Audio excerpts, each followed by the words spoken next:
You stand in a grand hall surrounded by riches, achievements, perhaps even love. Yet a quiet echo persists, a hollow space within the abundance. Why, when you seemingly have everything, does a part of you still feel empty? This question, whispered in the late hours, is more common than you think. It's a human ache, a deep yearning for something more than just more. This feeling isn't a sign of failure nor ingratitude. It's a signal, a call from a deeper part of yourself that understands intuitively that the equation of things equals happiness might be flawed. You've climbed the mountain, reached the peak, only to find the view doesn't satisfy the soul's hunger. The landscape of your inner world remains untouched by external conquests. You are not alone in this search. For millennia, wise minds have grappled with this very paradox, the persistence of unease amidst plenty. One such voice, echoing through centuries, belongs to Seneca, a Stoic philosopher who faced the heights of power and the depths of exile.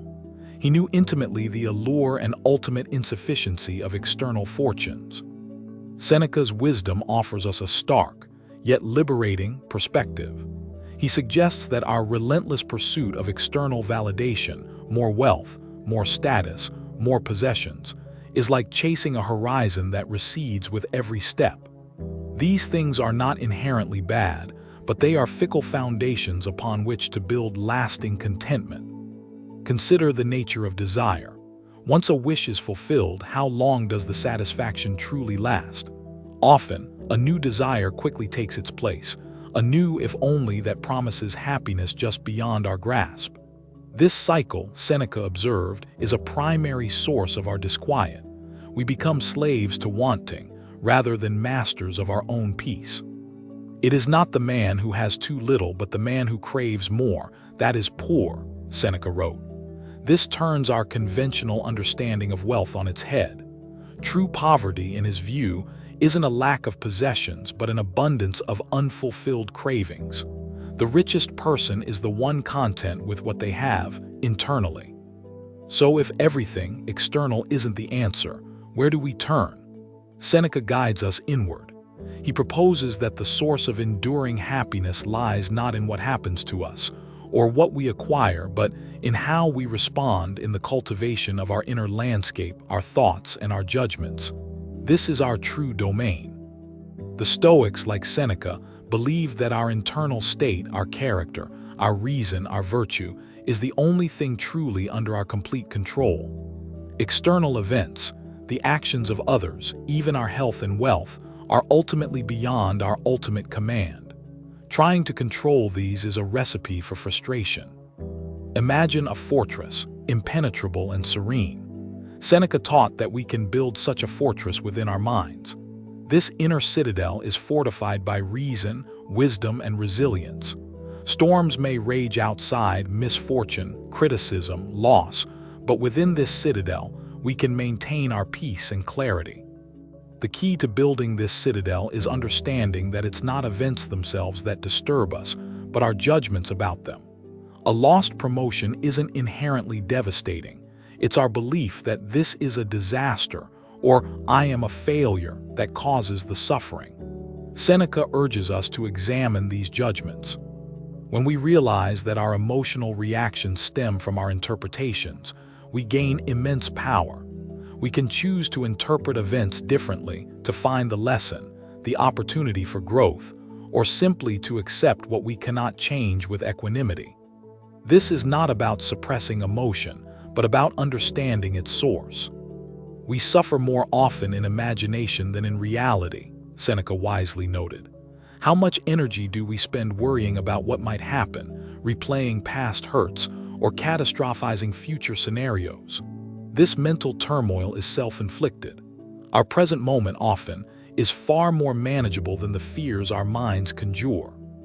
The pursuit of everything often means an endless chase for external validation. We seek approval, admiration, and status, believing these will fill the void. But Seneca points out that these depend on the whims of others, making our happiness dangerously reliant on factors outside our control. True self-worth must be anchored internally. He asks us to distinguish between what is truly good and what merely seems good.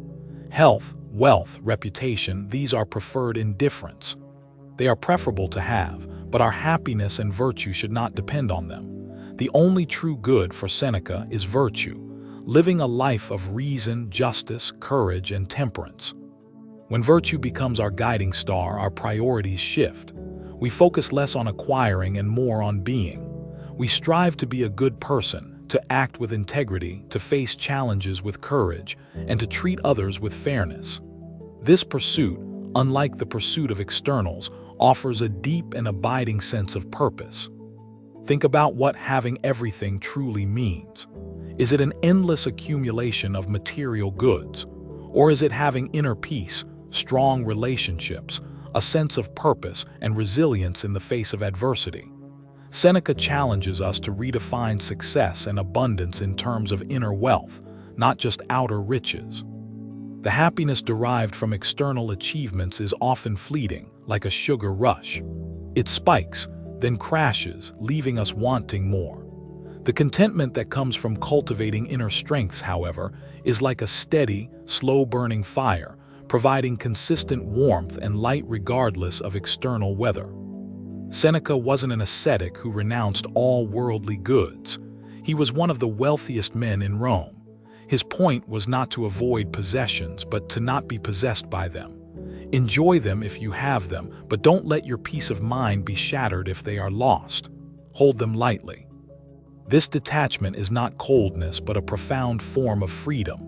When your happiness isn't tethered to external outcomes, you become truly free. Free from the fear of loss, free from the anxiety of acquisition, free to act in accordance with your values, regardless of the consequences. One powerful Stoic practice Seneca advocated is premeditatio malorum, or the premeditation of evils. This involves imagining potential misfortunes, losing your wealth, your health, your loved ones. Not to dwell in negativity, but to mentally prepare, to appreciate what you have, and to realize your capacity to endure. By contemplating worst-case scenarios, we rob them of their power to shock and devastate us if they do occur. We also cultivate gratitude for our present blessings, which we often take for granted until they are threatened. What if this was the last time? Can transform an ordinary moment into something precious.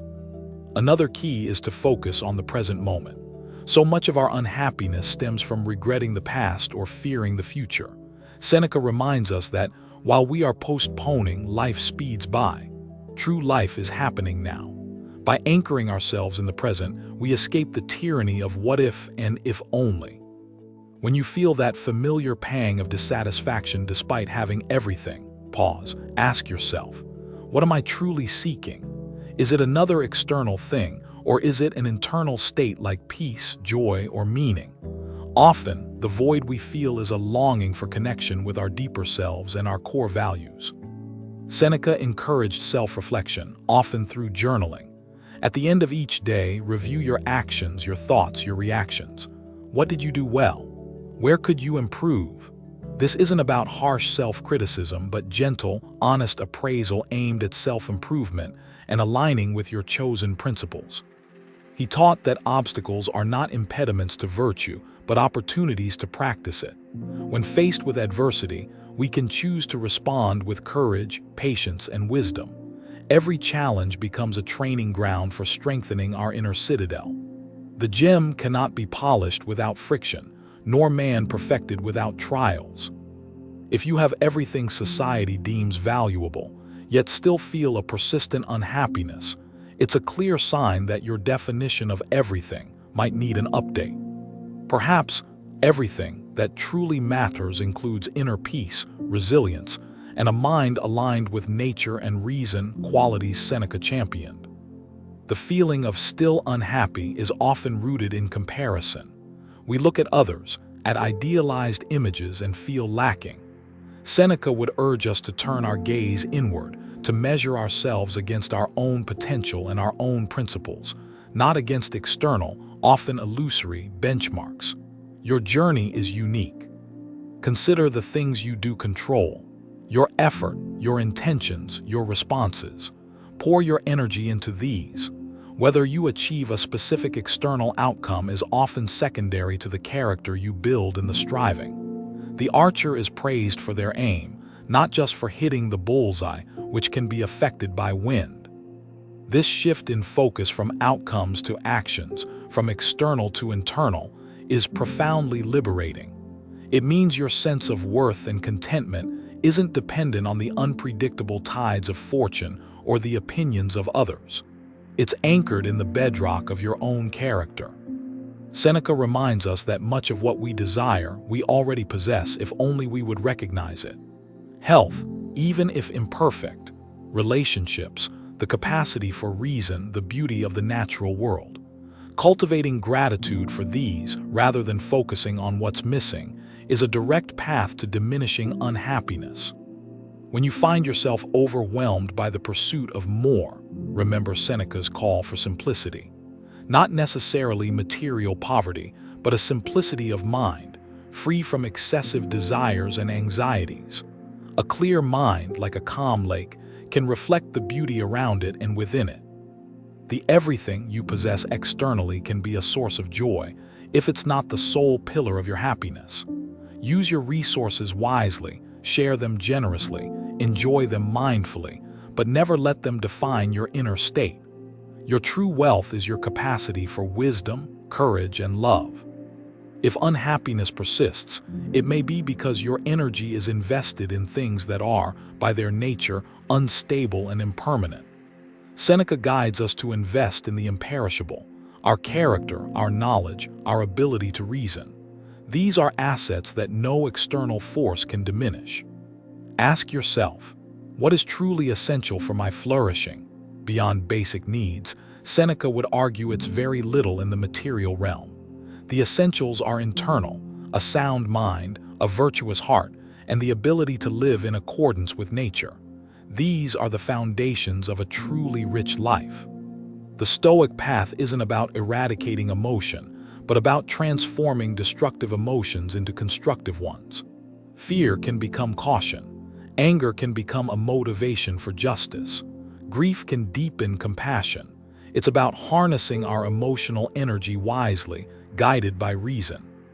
When you feel the familiar dissatisfaction, see it not as a torment but as a teacher. It's prompting you to look deeper, to question your assumptions about happiness, and to perhaps realign your life with more enduring principles. This discomfort can be a powerful catalyst for growth. Seneca emphasized the importance of living in agreement with nature, not just the external environment, but our own human nature, which includes reason and sociability. When our lives are out of sync with these, discontent naturally arises. Aligning ourselves brings inherent harmony. The unhappiness you feel, even with everything, might be a longing for meaning beyond personal gain. Seneca, like other Stoics, believed in fulfilling our duties to humanity, in contributing to the common good. Purpose is found not just in self-improvement, but in service to others. Consider the brevity of life. Life is long if you know how to use it, Seneca said. Wasting it on chasing fleeting pleasures or anxieties, while neglecting our inner development, is the greatest tragedy. Each moment is an opportunity to live deliberately and virtuously. The everything that society values can be a heavy burden if it's not balanced by inner lightness. The weight of expectation, maintenance, and fear of loss can crush the spirit. Seneca offers a path to lighten this load by shifting our center of gravity inward. When you possess much, the fear of loss can be a constant companion. Seneca's practice of mentally rehearsing loss isn't morbid, it's a way to loosen the grip of fear. By accepting that all external things are transient, we find a deeper security in our internal resilience. The happiness you seek is not a destination to be arrived at once you have X, it's a way of traveling. Seneca teaches that contentment is found in the journey of self-mastery, in the daily practice of reason, courage, and kindness, regardless of external circumstances. No man is more unhappy than he who never faces adversity, for he is not permitted to prove himself. Seneca saw challenges not as curses, but as chances to demonstrate our inner strength, to test our principles. The smooth sea never made a skilled sailor. If you feel unhappy, ask, are my desires reasonable? Are they within my power to achieve through my own efforts? Or am I pining for things dependent on luck or others? Adjusting our desires to align with reason and our sphere of control is a crucial step towards tranquility. The everything often comes with a hidden cost: increased complexity, more responsibilities, less time for what truly matters. Seneca valued a degree of simplicity and self-sufficiency, not to be a hermit, but to preserve mental clarity and freedom from unnecessary entanglement. True contentment isn't about having no problems. It's about knowing you have the inner resources to handle whatever problems arise. This confidence, born from self-knowledge and practiced virtue, is what Seneca's philosophy aims to cultivate. It's an unshakable inner peace. The world will always present provocations, annoyances, injustices, misfortunes. Our freedom lies in the space between stimulus and response.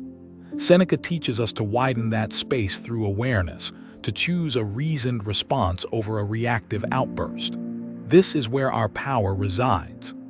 When we tie our happiness to specific outcomes, I'll be happy when I get the promotion, the house, the partner, we are perpetually postponing it.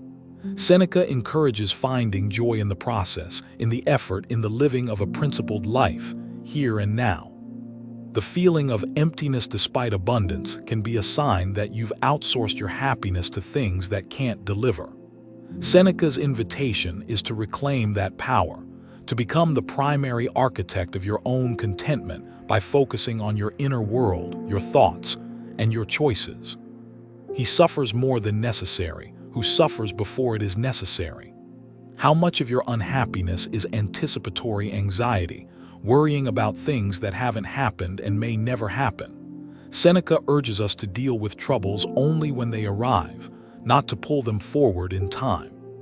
One practical step: start your day by considering what truly matters, not the urgent tasks but the important ones for your soul. How can you practice patience, kindness, or courage today? Setting a virtuous intention can subtly reshape your experience of the day. Notice your automatic judgments. When something bad happens, catch that first thought. Is it true? Is it helpful? Can you reframe it? For example, a delay isn't a disaster. It's an opportunity to practice patience or observe your surroundings. This is mental discipline in action. Practice gratitude intentionally. Don't just feel it passively. Actively look for things to be grateful for, especially the small, everyday blessings. He is a wise man who does not grieve for the things which he has not, but rejoices for those which he has. This shifts focus from lack to abundance. Embrace preferred indifference with joy, but without attachment. Enjoy your successes, your possessions, your relationships, but hold in your mind the understanding that these are not essential for your fundamental well-being. Your core contentment comes from within.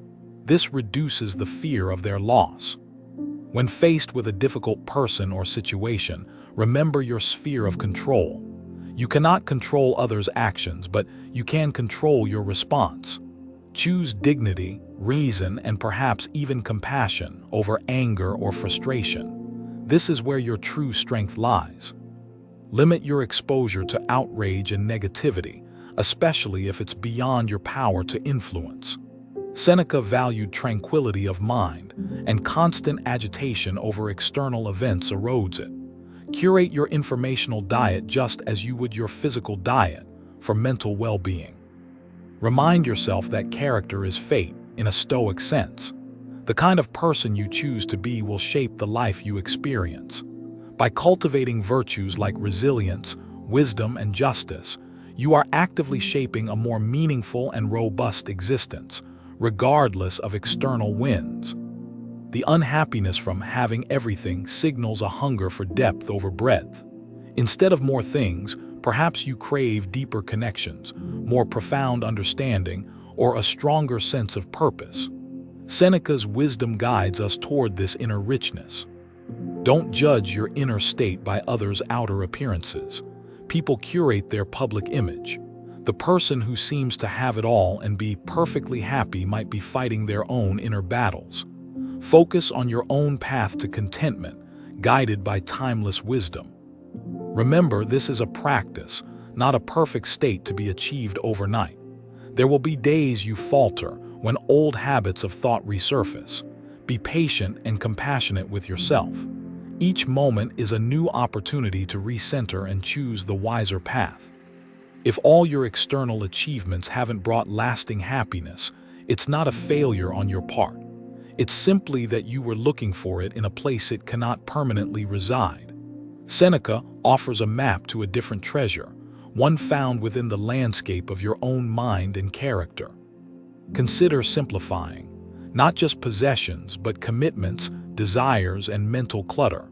What can you let go of to create more space for peace and focus? Seneca often wrote about the freedom that comes from needing less, from being content with enough. The path to diminishing unhappiness, as Seneca outlined, involves a radical shift in perspective. From seeing yourself as a victim of circumstance to seeing yourself as the sovereign of your inner realm. This sovereignty is your birthright, waiting to be claimed through reason and will. When external storms hit, and they will, your well-cultivated inner citadel will be your refuge. While others are tossed about by the waves of fortune, you can find a measure of stability and peace within, anchored by your principles and your practiced resilience. So the reason you might still be unhappy even with everything is that true, lasting happiness isn't found in everything out there. It's an inside job, a product of how you think, what you value, and how you choose to live. Seneca knew this deeply. Begin today. Choose one small aspect of Seneca's wisdom to reflect on or put into practice. Perhaps it's noticing your judgments, practicing a moment of gratitude, or focusing on what is truly within your control. Small shifts, consistently applied, lead to profound changes over time. This journey towards inner contentment is not about achieving a permanent state of bliss, free from all difficulty. It's about developing an unshakable core of peace and strength that allows you to navigate life's inevitable ups and downs with wisdom and grace. The everything you already possess can be enjoyed more fully when it's not burdened with the impossible task of making you happy. When your happiness comes from within, externals become bonuses, enhancements to a life already rich in meaning and peace, rather than desperate necessities. Seneca's message isn't one of resignation, but of empowerment. It frees you from the endless, exhausting chase for external validation and places the keys to your well-being firmly in your own hands. You have the power to cultivate a mind that is a sanctuary, not a storm. Ultimately, the answer to why you're still unhappy, even with everything, lies in a misaligned search. You've been looking outwards for what can only be cultivated inwards. Seneca, with timeless clarity, redirects our gaze to the enduring wellspring of contentment, a virtuous, reasoned, and resilient mind. Embrace this journey of inner cultivation. It is the most rewarding adventure you can undertake.